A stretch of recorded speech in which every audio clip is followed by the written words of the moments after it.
విచ్చేసిన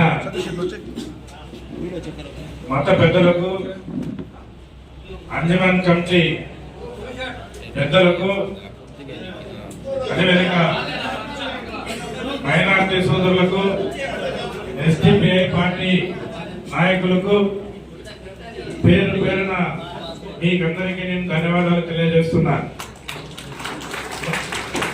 అదేవిధంగా ముత్వల్లులకు, అందరికి కూడా ఇమాములకు అందరికి కూడా నా ధన్యవాదాలు తెలియజేస్తున్నాం.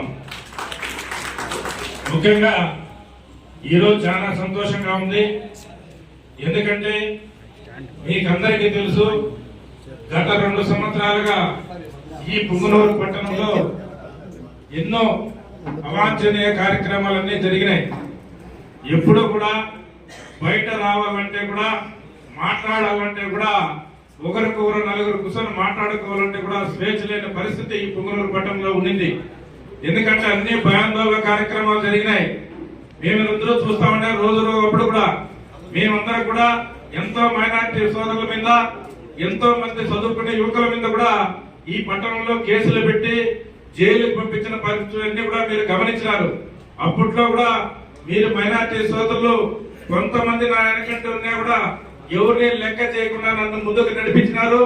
ఈ రోజు అదే మైనార్టీ సోదరులు వేల సంఖ్యలో ఇక్కడికి వచ్చి నాకు స్వాగతం పలికినందుకు మీకందరూ కూడా శిరస్సు వంచి ధన్యవాదాలు తెలియజేస్తున్నా.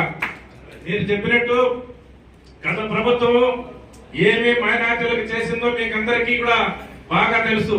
5 సంవత్సరాలు మైనార్టీలకు సున్నా చేసి పెట్టింది. అందే కార్యక్రమాలన్నీ కూడా తీసేసింది. ఏ కార్యక్రమం కూడా ముందుకు సాగనేయకుండా మైనార్టీసులకు మోసం చేసిన ప్రభుత్వం గత ప్రభుత్వం అని చెప్పి మీకు తెలియజేస్తాను. గెలిపించినందుకు కూడా మీ మైనార్టీ సోదరులకందరూ కూడా నేను ధన్యవాదాలు తెలియజేస్తున్నా. మీకందరికీ తెలుసు, ఈ రోజు ప్రతి కార్యక్రమం కూడా మైనార్టీ కార్యక్రమము మళ్ళీ తిరిగి ఇంత జాన ఆస్తి కానీ వేరే వాళ్ళు ఎవరైనా ఆక్యుపై చేస్తే తక్షణమే అక్కడికి నేను వచ్చి మీ ఆస్తులు కాపాడే బాధ్యత తీసుకుంటామని చెప్పి ఈ ప్రభుత్వం తెలియజేస్తున్నా. అదే విధంగా కొన్ని సమస్యలు మత పెద్దలు చెప్పినారు.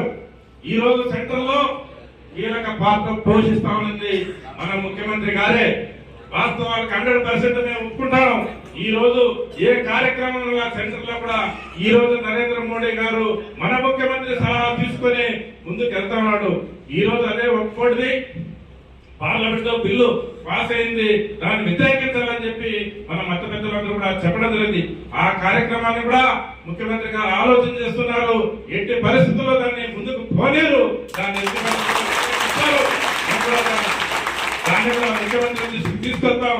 దగ్గరలో కూడా అపాయింట్మెంట్ తీసుకుంటా రేపు నెలైనా ఇక్కడ ఉండే అంజమన్ కమిటీలతోనేమి పెద్దలందరినీ కూడా తీసుకొని ముఖ్యమంత్రిని కలిపి వాళ్ళ విన్నపం కూడా వినిపిస్తారని చెప్పి కూడా అదేవిధంగా ప్రతి కార్యక్రమం కూడా ఈ రోజు మౌజాలకు పోతేనేమి, ఇస్లాంలకు పోతేనేమి గత ప్రభుత్వము మళ్ళీ సున్నా చేసి పెట్టిన సంగతి మీకు అందరూ గమనించాల. ఇప్పుడు ఆ కార్యక్రమాలన్నీ రంజాన్ తోఫాలతోనేమి, మౌజాలకు పోతేనేమి, ఇస్లాంలకు పోతేనేమి ప్రతి కార్యక్రమం కూడా ఈ రోజు మళ్ళీ ముందుకు తీసుకొని కొనసాగించే కార్యక్రమం ముఖ్యమంత్రి చేస్తున్నారు. దాని అందరూ కూడా మీరు స్వాగతించాలని చెప్పి తెలియజేసుకుంటూ, ఏ కార్యక్రమంతోనేమి మైనార్టీలకు నేను ఇక్కడ చెప్తున్నా, ఈ రోజు పుంగనూరు పట్టణంలో ఏ కార్యక్రమమైనా మీరు మసీదుల్లో మాట్లాడాల్సిన పని లేదు. ఇది వరకు కూడా కొంత మసీదుల్లో మాట్లాడి కొంత మత గురువులు కూడా బయట సోషల్ మీడియాలో వచ్చే పరిస్థితి ఏర్పడింది. ఏ పార్టీ అయినా, తెలుగుదేశం పార్టీ కానీ ఏ పార్టీ అయినా కూడా మసీదుల్లో కానీ రాజకీయాలు చేయొద్దండి. ఎవరు కానీ నేను 100% మీకు అందరికీ మద్దతులకు నేను మద్దతు ఇస్తానని చెప్పి తెలియజేసుకుంటూ, ఎక్కడన్నా సమస్యలు ఉంటే ఇటువంటి కార్యక్రమాన్ని ఏర్పాటు చేయండి. మీ సమస్యలు నా దృష్టికి తీసుకురండి. 100% నేను దాన్ని పరిష్కరిస్తా. ఏ మైనార్టీ సోదరులు కూడా ఎక్కడ కూడా అన్యాయం జరగలే కూడా ఈ పుంగనూరు పట్టణంలో చూసుకుంటామని చెప్పి తెలియజేసుకుంటూ, ఈ అవకాశం ధన్యవాదాలు తెలియజేసుకుంటూ సెలవు తీసుకుంటాను. జై హింద్. ఈ కార్యక్రమాన్ని కూడా రేపు నెలలోనే ముఖ్యమంత్రి దగ్గర ఒక అపాయింట్మెంట్ తీసుకుంటాం. లేదంటే రేపు నెలలో పెన్షన్ల కార్యక్రమాన్ని పుంగనూరులో కూడా ఇవ్వాలని ముఖ్యమంత్రి ఒక కార్యక్రమాన్ని ఆలోచిస్తా ఉన్నాడు.